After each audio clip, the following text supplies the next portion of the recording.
मैं सबसे पहले इस उर्दू स्कूल के स्टाफ वालों का बहुत शुक्रमंद हूँ क्योंकि उन्होंने हमें यहाँ की इजाज़त दी इसको प्रोग्राम करने की, और ख़ास करके खादर जनाब का एहसानमंद हूँ क्योंकि उनकी बदौलत आज ये संविधान अवधि जो कार्यक्रम हो रहा है सिर्फ उनकी बदौलत हो रहा है। और हमारे दावत को लब्बैक कहते हुए यमुना गाँव और आसिफुल्लाह साहब आपके दरमियान हाजिर हुए हैं। और मैं आपको कॉन्स्टिट्यूशन समझाने से पहले चंद हिंदुस्तान के इतिहास के बारे में बात करना चाहता हूँ। आप सब लोगों को पता है 1947 में हमारा देश आज़ाद हुआ था। 1947 से पहले लगभग 200 साल तक अंग्रेज हमारे देश पर हुकूमत किए थे, लगभग 200 साल तक। जब अंग्रेज अपनी हिंदुस्तान में अपना पैर पसारना चाह रहे थे तो टीपू सुल्तान शेख रहमतुल्लाह अलैह एक वाहिद शख्स थे जिन्होंने हिंदुस्तान के खातिर, अपने मुल्क के खातिर अंग्रेजों के खिलाफ पहली लड़ाई की थी। और टीपू सुल्तान शेख रहमतुल्लाह अलैह ऐसे शख्स थे जिन्होंने इस देश के खातिर अपने 2 बच्चों को भी आगे रखा था। जब ब्रिटिशों का दबदबा और ब्रिटिशों का जुल्म हमारे हिंदुस्तानियों पे ज़्यादा होने लगा तो अल्लामा फजल हक खैराबादी ऐसे शख्स थे जिन्होंने जिहाद का फतवा लेकर काला पानी की सजा कबूल की थी, अल्लामा फजल हक खैराबादी ने। उसके बाद लगभग 50,000 उलमा इकराम को जामिया मस्जिद की रस्तों में 50,000 उलमा इकराम को फांसी की सजा भी दी गई। हम कैसे बुला सकते हैं? मजनू शाह फकीर और एक भवानी पाठक को, एक हिंदू था तो दूसरे मुसलमान थे, दोनों दोस्त थे। इन्होंने अंग्रेजों के खिलाफ लगातार 50 साल तक उनके खिलाफ ऐसा आंदोलन किया कि अंग्रेज मजबूर होकर उन्हें ऐसी सजा देने पे उतर आए कि सारी हिंदुस्तान की अवाम दिल रट के अफसोस करने लगे, उस तरह की एक सजा दी गई। और हम कैसे भुला सकते हैं रानी लक्ष्मीबाई को? जब रानी लक्ष्मीबाई को अपने किले से निकाल दिया गया तो रानी लक्ष्मीबाई अपने कमांडर इन चीफ को लेकर किले पहुंचती है और कमांडर इन चीफ से कहती है तो तुम्हारे हाथ में है, दरवाजा तुम्हारे सामने, क्यों तुम दरवाजे को नहीं तोड़ते? तो commander in chief Mir Bakhshi Salim कहते हैं कि दरवाजे के एक तरफ मंदिर है तो दरवाजे के दूसरी तरफ मस्जिद है, किस दरवाजे को तोड़ो? एक मुसलमान एक हिंदू रानी से कह रहा है। तब एक हिंदू रानी रानी लक्ष्मीबाई अपने कमांडर इन चीफ, मुसलमान कमांडर इन चीफ से कहती है तुम बेझिझक होकर मंदिर का दरवाजा तोड़ो। उसी वक्त मीर बख्शी सलीम अपनी मुस्लिम फौज से पलट के कहते हैं कि आज हमारी रानी ने हमारी मस्जिद बचाने के लिए अपनी मंदिर का दरवाजा तोड़ दिया। आओ हम और आप मिलकर आज अहद करते हैं कि जिसमें आखिरी खून रहने तक, जिसमें जान रहने तक मैं और आप मिलकर इस देश की तरह हम रानी की भी रक्षा करेंगे। तब वो लोग वहीं पे एक मुहिम मतलब वहाँ एक वादा करते हैं कि हम लोग इस देश की तरह हम लोग रानी की भी रक्षा करेंगे। हम कैसे भूल सकते हैं रामचंद्र दास और मौलाना आमिर अली, एक ब्राह्मण थे तो दूसरे मौलाना। इन्होंने भी अंग्रेजों के खिलाफ लगातार बगावत की थी। तो अंग्रेजों ने सोचा कि ऐसी सजा दी जाए कि आने वाली नस्लें याद रखें कि कभी हिंदू और मुसलमान एक नहीं हो सकते। तो इन लोगों को, मौलाना आमिर अली और रामचंद्र दास को, एक झाड़ पे, एक फांसी के फंदे पे दोनों को लटका दिया, यानी एक फांसी का फंदा और 2 सर। इस तरह भयानक सजा रामचंद्र दास और मौलाना आमिर अली को दी गई थी। और हम वो पेड़ आज तक भी अयोध्या की धरती भी मौजूद है। और उसी अयोध्या से भी 2 दोस्त थे जिनका नाम था मुनीर बेग और एक का नाम था हुकुमचंद जैन। एक मुसलमान था और एक जैन था। इन्होंने भी अंग्रेजों के खिलाफ लगातार बगावत की। जब अंग्रेजों के खिलाफ बगावत की तो इनके इच्छा के खिलाफ मुनीर बेग को हिंदुओं की हिसाब से उनकी चिता जलाई गई और हुकुमचंद जैन को मुसलमान के हिसाब से उनकी लाश को दफनाया गया। इस तरह अंग्रेज इस देश में हुकूमत कर रहे थे। जब हिंदुस्तान में आज़ादी की लहर जोर उठती गई तो अंग्रेजों ने सोचा कि इस देश को आज़ाद कर देना चाहिए, इस देश को हम छोड़ के जाना चाहिए क्योंकि यहाँ पे आज़ादी की लहर बहुत ज़ोरों शोर से उठ रही है। जब 1947 में आज़ादी हमको मिल गई तब ये हमारे बुजुर्ग सोच रहे थे कि हमारे देश को चलाने के लिए एक बुक चाहिए, एक रूल्स बुक चाहिए जिसे इंडियन कॉन्स्टिट्यूशन कहते हैं, उसको तैयार करना चाहिए। उसके बिना हमारा देश चल नहीं सकता।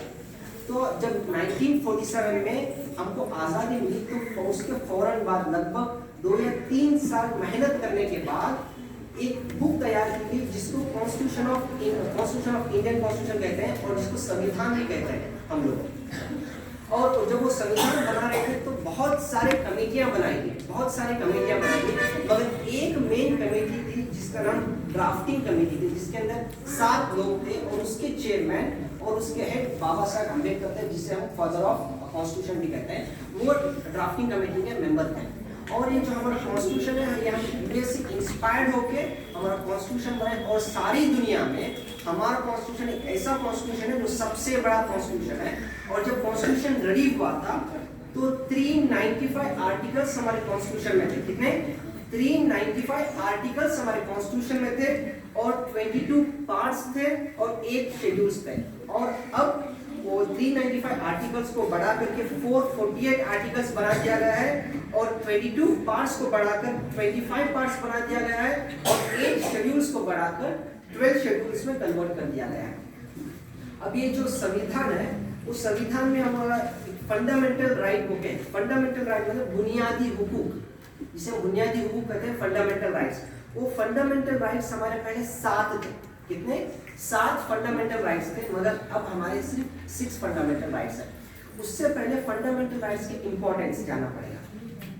ये फंडामेंटल राइट्स के जो इंपॉर्टेंस है, फंडामेंटल राइट के हेल्प से कोई भी स्टेट हमारे ऊपर हार्ड रूल नहीं कर सकता।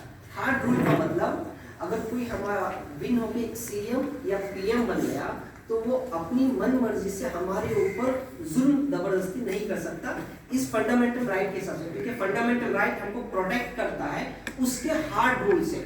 जैसे कि पहले जमाने में एक राजा था, अगर वो राजा को कोई शख्स पसंद नहीं तो उसके ऊपर वो जुल्म करता था, उसे मारा जाता था। मगर इस दौर में फंडामेंटल हमें इजाजत देता है, ये हुकूक देता है कि कोई भी पॉलिटिशियन हो या कोई भी लीडर हो, कोई भी सीएम हो या कोई भी पीएम हो, तो हमारे को हार्ड रूल नहीं कर सकता। फंडामेंटल राइट हमें बचाते हैं उसके हार्ड रूल से। और इसी तरह फंडामेंटल राइट से हमें गारंटी देता है, हर हिंदुस्तानियों को फंडामेंटल राइट्स हमें गारंटी देता है कि हर लोगों को इज्जत से पेश आएंगे और हर लोगों को इक्वालिटी के नजर से देखेंगे। ये फंडामेंटल राइट हम लोगों को ये गारंटी देता है। और उसके हिसाब से फंडामेंटल जो राइट है ये कॉन्स्टिट्यूशन के 12 आर्टिकल 12 और आर्टिकल 35 से तो फंडामेंटल राइट्स को बताए गए हैं। और जो 7 फंडामेंटल राइट्स थे उसके अंदर एक फंडामेंटल राइट निकाला गया है जिसका नाम right of property, right for property है।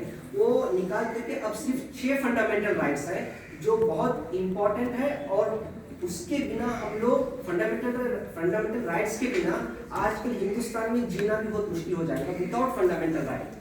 आज जो हम पढ़ रहे हैं, जो हम फंक्शन कर रहे हैं और जो हम अपने घर पे बिना किसी डर के घर तक पहुंच रहे हैं, इसी की बदौलत सिर्फ फंडामेंटल राइट है। पहला फंडामेंटल राइट टू इक्वालिटी मतलब समानता का अधिकार। सब लोगों को एक ही नजर से देखा जाएगा, आप चाहे लड़का हो या एक लड़की हो, आप किसी भी मजहब से ताल्लुक रखने वाले हो या आपका रंग कोई भी हो, आपको सिर्फ एक नजर से देखा जाएगा, आपके साथ सही तरीके से बर्ताव किया जाएगा। ये पहला फंडामेंटल राइट हमें इजाजत देता है, ये हमारा पहला फंडामेंटल राइट है। और राइट टू फ्रीडम, हम लोग आज़ाद हैं, हमारे देश में किसी तरह का भी कुछ भी प्रोग्राम कर सकते हैं, किसी तरह का कोई काम कर सकते हैं, मगर सिर्फ एक ध्यान में रखना चाहिए, उस काम से दूसरे लोगों को हर्ट ना हो। अगर हम हमारे देश में हम इतने आज़ाद हैं कुछ भी कर लो, आप आज़ाद है, मगर उस काम से दूसरे लोगों को हर्ट नहीं होना चाहिए। उतना आज़ादी हमें इस फंडामेंटल राइट से हमको मिलती है।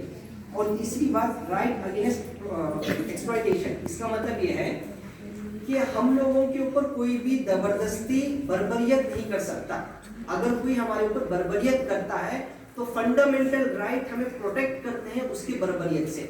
इसका मतलब ये, अगर आप यहाँ से बस स्टैंड जा रहे हो, कोई आया आपको मार दिया, तब आप उसे पूछ सकते हैं, आप उसके खिलाफ कंप्लेन कर सकते हैं, तो आप उसके खिलाफ एक्शन ले सकते हैं फंडामेंटल राइट 3 के हिसाब से, राइट अगेंस्ट एक्सप्लॉयटेशन के हिसाब से आप उसके खिलाफ आवाज उठा सकते हैं फंडामेंटल 3 के हिसाब से। और right to freedom of religion, आप किसी भी धर्म के होने दो, आप किसी भी जात के होने दो, आप किसी भी बिरादरी के होने दो, आप किसी भी स्टेट के होने दो, आप किसी भी के बच्चे होने दो, आपको आपकी रिलीजियस मतलब आपकी मजहब को फॉलो करने की पूरी आज़ादी फंडामेंटल राइट से हमको मिलती है। आज भी बहुत सारे ऐसे देश हैं जहाँ पे फंडामेंटल राइट नहीं है, उनको उनकी मजहब पे चलने की अभी इजाज़त नहीं मिली, ऐसे बहुत सारे देश हैं। और चौथा, right for culture and education. अब जो एजुकेशन हासिल कर रहे हैं ना, टिल 14 साल उम्र तक आपको कितना भी बड़ा आदमी हो, आपसे वो आपकी एजुकेशन छीन नहीं सकता। आपको पूरा अधिकार है कि आप 14 साल तक बिना किसी डरे बिल्कुल फ्री में एजुकेशन हासिल कर सकें, क्योंकि ये आपका फंडामेंटल राइट है। इसी वजह से आप बिल्कुल बिना डरे में 14 साल तक बिल्कुल फ्री एजुकेशन हासिल कर सकते हैं फंडामेंटल राइट के हिसाब से।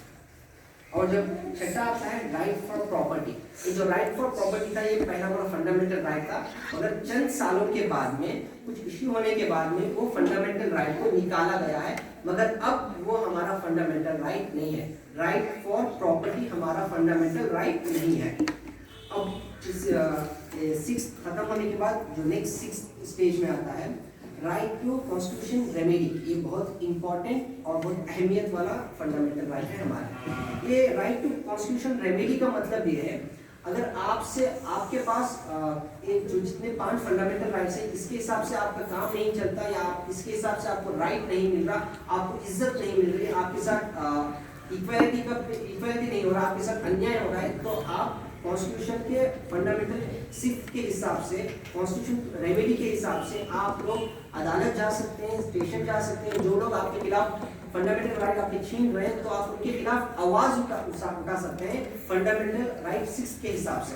ये थे फंडामेंटल राइट। अब मैं आसिफुल्लाह साहब को बोलूँगा कि इसके आगे वो समझाएंगे आपको, और जो एक मेन मकसद हमारा है फंक्शन करने का, कॉन्स्टिट्यूशन संविधान और फंक्शन करने का, इसका सिर्फ एक ही मकसद है कि आप लोग जो नए जनरेशन है, कि आप लोग कल के फ्यूचर है। इसी वजह से जब आप एक गुड सिटीजन बनेंगे तो हमारा देश डेवलप हो पाएगा। जब तक आप लोग एक गुड सिटीजन नहीं बनेंगे, एक गुड इंडियन सिटीजन नहीं बनेंगे, और विदाउट कॉन्स्टिट्यूशन एजुकेशन हम लोग गुड इंडियन सिटीजन बन ही नहीं सकते। इसी वजह से हम लोगों ने एक अहद दिया है कि जिस तरह आज हम यहाँ पे आके आपको समझा रहे हैं, इसी तरह हर वीक एक मदरसे या एक स्कूल को सेलेक्ट करेंगे हर तालुक में, उनको जाके इसी तरह कॉन्स्टिट्यूशन के बारे में अवेयर देने का हमने फैसला लिया है, और इसी तरह हम लोग अवेयर करते रहेंगे। और आपको भी चाहिए कि आप अपने राइट को पहचानें, और अगर आपके सामने जुल्म हो रहा है तो आपके फंडामेंटल राइट को यूज करते हुए उस जुल्म के खिलाफ आवाज़ उठाएं। अस्सलाम वालेकुम और शुक्रिया।